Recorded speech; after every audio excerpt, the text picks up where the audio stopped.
Assalamualaikum. Waalaikumsalam warahmatullahi Tombo ati adila.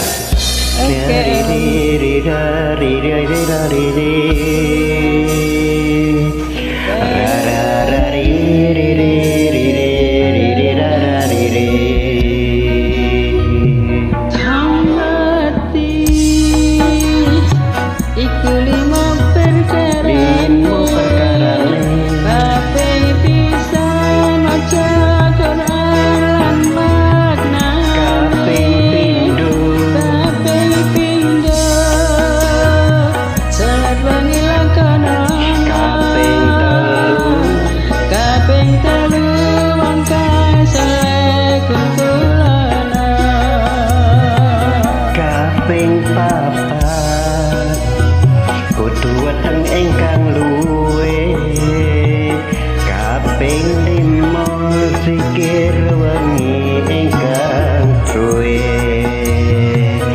Salah sawijine sapa bisa anglakoni, mugi-mugi Gusti Allah nyembatani. Tombo ati iku limo berkali,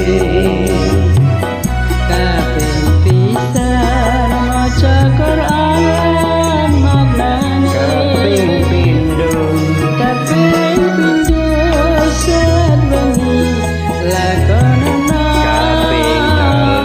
kaping telu wong kang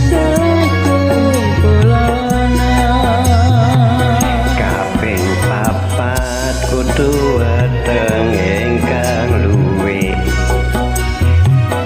kaping lima zikir wengi ingkang suwe.